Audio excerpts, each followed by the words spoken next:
exercise go forward, but it took a little bit of motivating, and I could see in some cases probably you needed more instruction on my end on how to get this going.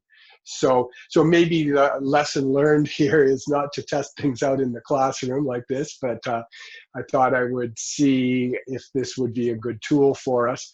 But also it shows us that as we get into OP2, that this is a similar kind of situation where we're going to have to be meeting together, getting our screens up, getting our audio on, making sure that we can all communicate with one another. So perhaps a good lesson in that. And so maybe what I'll do now is pass it over to Professor Betts, and he can finish up with another example pitch. So is that good for you, Vaughn?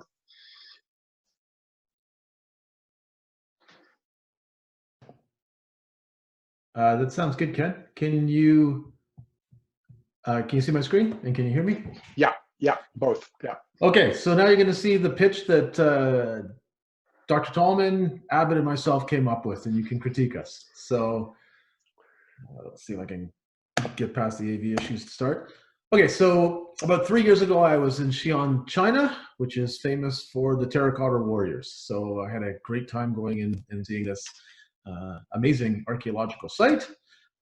It also has some amazing architecture, like the temple you see behind you. But unfortunately, there's also a ton of air pollution. People are wearing masks here not because of any fears about COVID-19. This is well before that. This is because you're looking at smog. That's not a cloud, that's smog. So when I was in Xi'an, it was a huge problem and was not a unique problem of Xi'an to have a large amount of air pollution. And there are some GIS solutions that can help some. So I went a lot to this GIS site, which shows the particulate concentration in various parts of the world. And here it's zoomed in on the city of Xi'an and showing particulate concentrations, where red is quite unhealthy, orange is not good, and yellow is warning, and green's okay.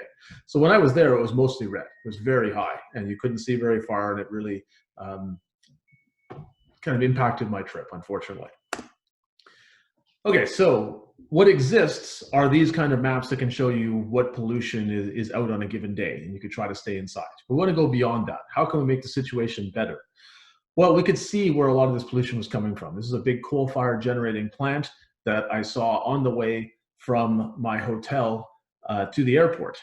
So how can we bring accountability when people are impacting the air quality, show where the pollution is coming from so protests can go and put pressure on those major polluters? And let's say we knew that this was 33% responsible, this particular coal-fired plant, for the poor air quality right here. That can help motivate activism, targeted social change. Okay, so how are we going to do this? That's the vision. Well, there's some complexity to this. We need to estimate the pollution volume at the source. So who's emitting pollution? This coal-fired plant, this highway, etc. Well, there's public emissions data. We could take photographs and have them analyzed by experts. You could see on that previous picture that we can tell there's a lot of pollution coming from that coal-fired generation plant. In the long term, we'd like to train a machine learning algorithm to automate what our experts are initially going to do. Take photographs and estimate the volume pollution coming out of a major polluter like a coal-fired generation plant. Okay, that's where the sources are. That's not everything we need. I'm just going to admit one more person. We then need to say, where's it going to go? So we estimate how the pollution is going to drift or spread. This is not trivial, but this is how weather prediction algorithms work. They model the partial differential equations that govern the diffusion of air. We will model those same equations for the diffusion of this particulate matter and for the air currents that are going to spread it. So it's compute intensive, it's non-trivial, but it is solvable. Weather modeling shows it can be done. We have to then correlate this to the measured pollution. So we'll have hundreds of sensors, and there are many of these already. So the way that that data came up for the city of Xi'an is actually lots and lots of sensors that civic officials have put up, citizens have put up. So we're going to link that into our solution. And that's how we're going to close the loop. We're going to fine tune are estimates of how much pollution is coming out of various places, and and our pollution spread and drift algorithms to correlate with what we actually measure at these sensors. And then we're going to visualize that on a map so that we can now have targeted pressure. It's easy for citizens to see not only what is the pollution status right where I live, but where did it come from? And that can apply targeted pressure and make the situation better. All right, so that was the pitch. So let's bring up a poll and see how we did. So you are graders in this exercise. Let's see, where is the, let me bring up the poll and launch the poll that Dr. Tallman helpfully made. All right, so whoops. Okay, Ken, I think you have to launch the poll. I don't think I can. We can't hear you, Ken.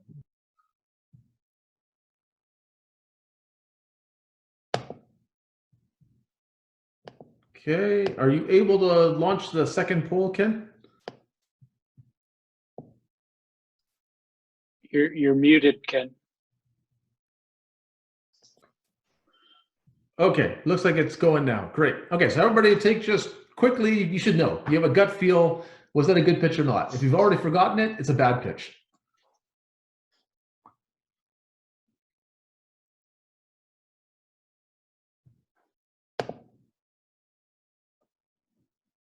Okay, let's just give a few more seconds.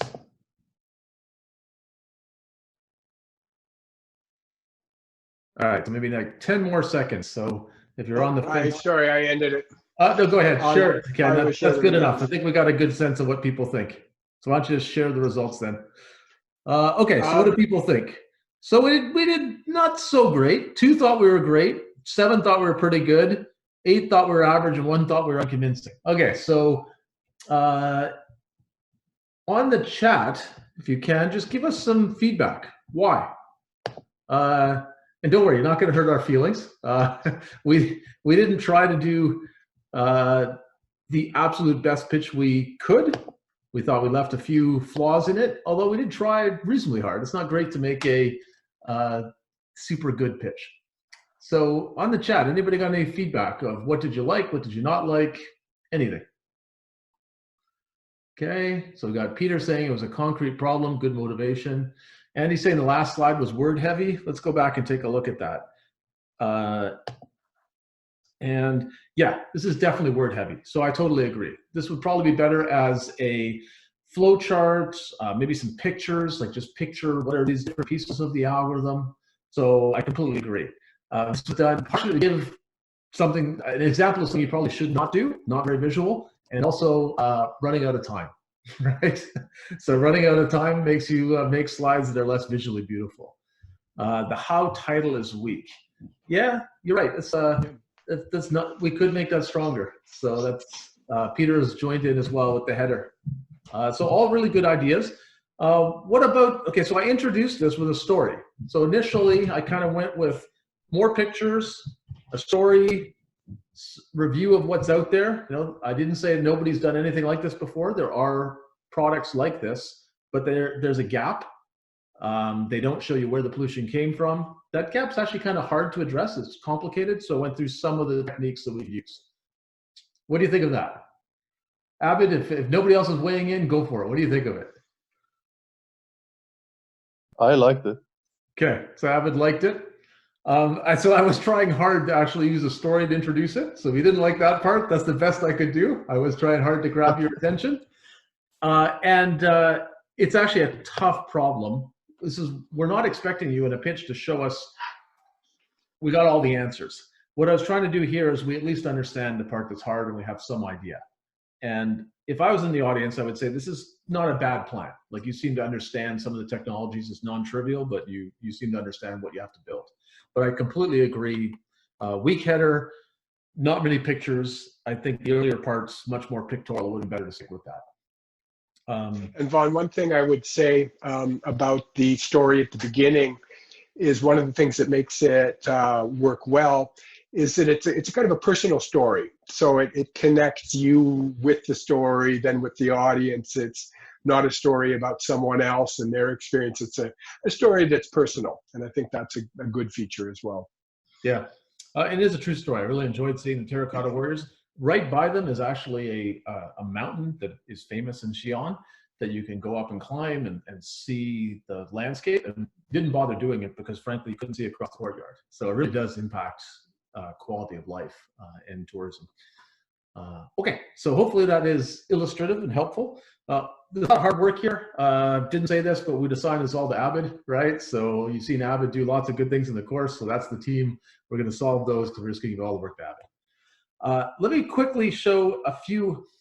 One of the things you want in your pitch, you want this throughout your presentation, but your pitch is your area where you can be pretty creative about how do you grab people's attention, make them remember. So let me give you a few examples of what I think are more sticky and less sticky messages. This one is pretty relevant to what we're going through today. So Blue Dot, again, is a company I talked about yesterday. It's a company in Toronto that has a GIS-based solution to model the spread of infectious diseases. And they've been around for a while. So they modeled, as I said, the Ebola outbreak in West Africa in 2014. There were over 11,000 deaths, according to the Center for Disease Control, 74% mortality rate, so very high mortality rate, much, much more dangerous disease if you get it than COVID-19. So it was a crisis, and Blue Dot used their software to help plan the response. Okay, so anybody in the chat, what do you think of this method of introducing? According to Made to Stick, about what Made to Stick principles have I used here? Any principles, or did I miss them all? I'm going to get Dr. Tallman and Abid to jump in too, if nobody else is jumping in. So Ken, what do you think? Did I use any Made to Stick principles here at all? Okay, so I see. I think you've missed most of them. Okay, so I missed most of them. And on the chat, I see a couple of people have given me concrete, and I'd say, yeah, it is concrete. I gave some numbers. All right. Yeah. So it's a bit concrete. Or credible. You could say credible because I gave numbers. You could say concrete. Somewhat simple because I don't have too much text, but it's not that impactful either. So I agree, it's not fantastic, it's not terrible. And this actually is pretty typical of the way a lot of engineering presentations are done. So this is not like I was trying to do a terrible job. Okay, and Ken's also pointing out the ideas are in the wrong order. I think I should basically, well, I guess here I start with problem, and then I went to solution. But probably maybe the mortality should come before deaths. I'm not sure. Let me show you how, this is not how Dr. Cameron of Blue Dot introduced this software. I was at a presentation he gave on this when the Ebola crisis was in full force. And this was his opening slide.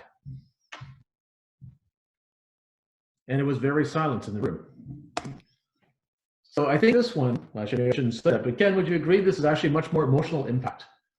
I mean, just putting this up and letting people absorb it, you feel the crisis. And so it's emotional in a different way, and it's concrete in that it's a picture. So it's more concrete than the numbers. You could mix the numbers in. He did say them verbally, but this is what he wanted people to see, so they really thought about this crisis. Let me give you so that's an example of using emotion, I think, very well, in a very natural, impactful, genuine way. This is a student email I got when I was teaching the course in 2015. So it's somewhat concerning. The student is shocked and appalled, so very emotional language, to learn that he could not form a team with his friends in another time slot. So could he be granted an exemption? Okay, so Abid, what do you think? Is this a good use of emotion? For me, no, but. Yeah, so it is emotional, right? He's using emotional words like shocked and appalled, but it's in a bad way. Okay, this email did not convince me. I did not feel shocked and appalled because he said shocked and appalled. I felt actually somewhat manipulated. Like, this is not a case where you should be appalled and shocked. So don't always use emotion. There are some things where it's not going to feel genuine, but in an appropriate way, when it really is something with impact, it does make people remember. It grabs their attention. Okay, here's another example. So this is from academics spend a lot of time writing research grants. So there was a big research fund called the Canada First Research Excellence Fund, and U of T was asking for $150 million in funding to combine medicine and biomedical engineering. And this fund was funding big programs. So you asked for a lot of money. it's reviewed by scientific people, so engineers and scientists, but also ministers and political leaders. In the end, they sign off on checks this big. They got to remember it. Okay, so here's one possible title. And this would be a very typical academic title: designing molecules, cells, tissues, and organs to treat degenerative disease. Any thoughts? Is this memorable? Is this sticky? A little too complicated. Okay, so there's still a bit too much going on. This is not the title they went with. Okay, they went with the title Medicine by Design. Okay, that U of T had a bunch of the senior researchers in this area come up with this title, and this title is simpler. Okay, it's shorter. It makes you think about design, engineering and medicine, and they got it right. They were successful in this highly competitive research grant, so it was a good choice to go simpler.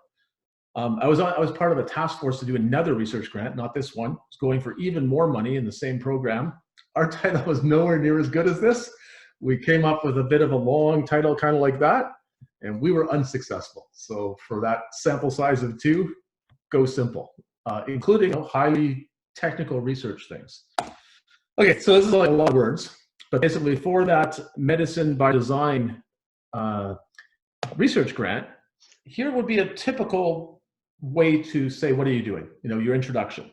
Okay, what are the researchers going to do? They're going to work on the design and manufacture molecules, cells, tissues, and organs to safely and effectively treat degenerative diseases. It's going to have positive impacts on human health, long-term economic benefits, and so on.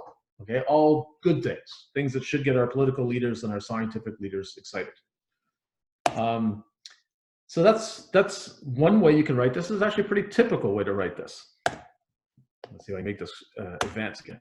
Okay, they didn't write it that way. Actually, the very first opening, I can't remember the precise wording, but it was basically like this. They actually used the idea of a story, but it's an aspirational story. It's an imagined story. So imagine a world where a father need not choose which of his 2 children to save by donating a kidney. Imagine a world where being born with cystic fibrosis is not a death sentence. Medicine by Design will help bring about this world. This is so what do you think? Does this grab your attention more? If you're on the other side reading this, the whole grant can't be this. It's got to get into some more details. But is this going to make people remember this grant out of the 50 that they get from all across Canada? So I'm going to go to Dr. Tallman and Abed for my focus group. So what do you think? Do you like this one better, or do you like the more technical one earlier? This one. So go ahead, Abed. Why do you like this one? I like this one because it's simple and it's catchy. It's memorable. Mm-hmm. Yeah, and we can very well imagine those 2 things, and the solution to these problems is very nicely stated in that short, simple sentence at the end.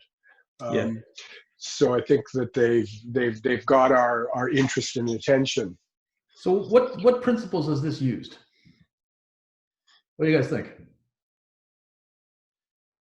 And simple and emotional. Okay, so yeah, it's simple, so it is shorter. It's emotional. I would say it's also using a story. It's a story that's actually hasn't existed, but it's creating a story in your mind, right? They're not pretending this has happened. They're saying imagine it. And I'd say it's more concrete as well, because you're kind of visualizing something. So definitely emotional. And then you could argue, is it story, is it concrete? I think you could argue either one of those. It is also simpler, so I agree with all those things. Again, this Medicine by Design project did a great job on this, and I know a bunch about it, partly because U of T engineering, biomedical engineering is part of that successful research grant, and partly because on the unsuccessful research grant, where I was part of the group trying to write it, this was our model. It was brought out by the vice president of research and his staff over and over again, of this is the way you guys have to boil it down. And in the end, we didn't do it. We didn't come up with these kind of really short, crisp titles. We didn't come up with these emotional stories. It was a kind of a big data project, and in the end didn't resonate, and it was not successful. So even in these highly technical research competitions, you got to boil it down to something people remember.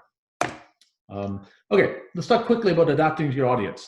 So you have information you want to convey, and you have an audience that has some certain knowledge and interest, and you need to change your message and your presentation to adapt to the audience. This is kind of a core idea of creating a good presentation. Okay, so this is actually, there's a question from Kelly, who reads these grants? These grants are big. They're read by multiple people. So technical reviewers, they're sent out to experts in the field. But those experts, some of them are experts in the field, some are experts in related fields because they get a lot of these grants. So they're not an expert in every single technology. You'll have some biomedical engineers and some medical doctors, etc. reading it. None of them are an expert in everything. So you gotta write it at multiple levels. Deep technical details for a person whose expertise is in exactly this area, and higher level big picture for people who are experts in some other area, but are judging a bunch of proposals. And also politicians ultimately read them as well, the people who run the granting agencies. So they're actually written at multiple levels. Your intro's got to grab all those people. Later on, there's got to be some deep technical detail to convince the experts that it's correct. Does that make sense? Anyway, so this is one way for me to express that you have to adapt to your audience. Okay, and I would say it's probably simple. It's got pictures. Here's another way to get across the same idea. So Kevin Scahill is a director now at Cisco in Silicon Valley, and I've known Kevin for a long time. Back when we were both early in our engineering careers, I knew him. In 1992, he was a new engineering grad. He's American, and he came from Silicon Valley, a pretty good educational system, but he wanted to give something back. So he took a year after he graduated from engineering to teach math in inner city Los Angeles. So he thought this would be, something to give back to the community, and it would be a very, hopefully, inspirational experience for him, but he actually found it very frustrating. He was teaching the math to high school kids the way he learned it and the way he thought about it, and they were not listening to him. He'd have a class of 30 students and only 5 would be paying attention, and the rest were just not paying any attention. So he was complaining to the principal about this, that they're not learning. And the principal said, if they're not learning, you're not teaching. So he flipped it around. He said, this is not their problem to learn. If you're not reaching them, that's your problem as a teacher. Come up with a new way to reach them. So he took that to heart. He changed his teaching style to be more concrete, to use examples that they could relate to more, and he got their attention, was much more successful. So the reason I'm telling you this is because actually when I came back to university and started teaching, I remembered the story, even though he had told it to me more than a decade before that, and tried to take it to heart in my own teaching, that if the students are not interested, you can't say, these are bad students, they're not paying attention to me. You have to go, I am not reaching them. What do I do to change? So it's another way of saying adapt to your audience. But this way, this is a story. The previous one was maybe simple. It was an infographic. It's not a bad way to do it. But this story has stuck with me now for close to 30 years. So I'd say that it illustrates how stories can be very sticky. Ken and Abbott, I don't know if you have any thoughts on that or not. Did you like the picture better? And I don't mind the picture. I tried my best on this. Or did you find the story was more memorable? For me, I think the story is finally more memorable because the message in the story is one that's kind of profound, that sort of all of us can use in some way, even if we're not teachers, that it sends out a message that's very kind of powerful. What do you think, Abbott? Yes, I agree with Ken. The story is relatable to everyone who teaches or who's trying to teach. Okay. Okay, so last example. So compute density. So we're computer engineers. We're very proud of Moore's law. So there have been huge improvements in computer size and performance over the past 4 decades. In 1969, the computers that went up with the Apollo space vehicle were 61 centimeters by 32 centimeters by 17 centimeters. They weighed 32 kilograms and they ran at 2 megahertz. And if we go to a modern microprocessor, it's just millimeters across. It weighs grams and it runs much faster. So huge improvements. All right. So what do you guys think of this? Does this make you feel, do you understand Moore's law? Do you feel inspired? Ken, you don't think? Not so much. Not so much. Okay. So, what did I do here? It's kind of concrete. I put numbers in, but people can't really grasp this many numbers very quickly. Here's a different way to say the same thing. This is the Apollo guidance computer, most advanced computer you could put in a spacecraft in 1969. This is a Freescale microcontroller with more compute power than this entire compute module, and this is a golf ball. That is fitting in the dimple of a golf ball. That is the scale of improvement that the computer industry has achieved. 17 trillion times less volume and more performance. All right, what do you think of that one? So someone is saying you should have put a golf ball in the first image. Yeah, that actually would be a good idea. I had to do Google image search and I never found one with them all together. So I had to put these two pictures together to make this story. But you're right, if it was all together, it'd be even better. So Avid and Ken, what do you think? Better? Anybody online? Okay, so this is more concrete. Pictures are concrete. I mean, I don't have to read a whole bunch of numbers. You could say I had something concrete before because I had numbers, but people don't absorb the numbers that quickly. It's also a bit unexpected. You know, you go from that to a dimple in a golf ball. It's a bit shocking, wakes you up. So it's concrete, it's unexpected, it's simpler too. I got rid of all sorts of numbers and I just computed how much less volume, 17 trillion, way more impactful in giving all the dimensions. All right. So that's it for sticky messages. This is your chance with particularly your pitch, but you can also try it with some of your algorithms. Make people remember, right? Don't be satisfied with just getting across the data without making it memorable. So now I'd like to quickly move on to some happy news. And usually there will be bonus marks, you know, as laid out in the handout for the top 4 teams on milestone 4. There are also prizes, which I cannot actually give you now. So Globe trophies for the #1 team and movie passes for the other teams. Movie theaters are all closed and I can't physically give you anything. So when school is back in the fall, I will send emails and we will organize some kind of exchange. Okay, so the bronze medal goes to team number 10, Minzy Sun and Runzi Zhou. And apologies if I mispronounce people's names. I mispronounce everything. Let me move on to the next. Okay, number 3 is team number 72, Xiaolin Gao, Yuhan Hu, and Shuyu Wang. And I'm basically showing the relative travel time. So there's a very small difference between these two. We move on to the second place team. And the second place team was only 2.4% behind the first place team. So it's team number 8, Menqi Li, Zihao Lin, and Yichen Zhao. So well done. So that is so that's the silver medal. And moving on to first place, which is, that's the gold medal. So we started with bronze, silver, gold. And number 1 is team number 7, Bingram Hu, Xinyan Wu, and Shirley Quinn, who have the lowest travel time of everybody. So well done. And you go, well, what's left? We already gave away the gold medal. So more valuable per unit volume is silicon. So the computer engineers, the #1 prize is actually a silicon wafer. State-of-the-art computer chips actually are worth more gram for gram than gold. So Intel has sometimes had semi-trucks full of their chips hijacked, for example, by people at gunpoint because they want to get the chips and go sell them on the black market. So it's actually a real issue. It's really valuable. You might look a little funny with a wafer around your neck, but it is more valuable than a gold medal. So well done, everyone. You were better than the teaching team's best solution in all of these cases. Okay, so last item, course evaluations. So please fill out the course evaluation forms on Quirkus. We only have an 11% response rate so far. Dr. Tallman and I love feedback. We really do like hearing how did the course go, the good, the things we can improve, and we definitely act on it. So really would appreciate you doing that. It closes Monday, April 13th. So we know you're busy, but we will definitely value the feedback. CIs and TAs also really appreciate feedback. So we have an anonymous form on Quirkus this year because we can't give out paper forms. Dr. Tallman and I read them all. We share them with each TA and CI, so they do have a lot of impact.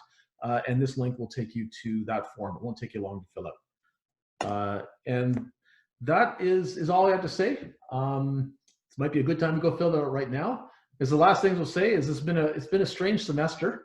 Hopefully everybody is well and is not too stressed by the situation.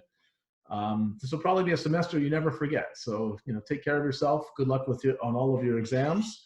And while it is stressful thing for all of us, it is going to be an experience that you'll probably remember and tell people about for the rest of your life. So. Yeah. So everyone be well, and we look forward to seeing you next week for oral presentation 2. Okay, so thanks everybody. And if there are any final questions, we'll hang around for a few minutes. And if not, yeah, once again, just good luck with everything. Oral presentation too, all your exams, and staying healthy and well wherever you are.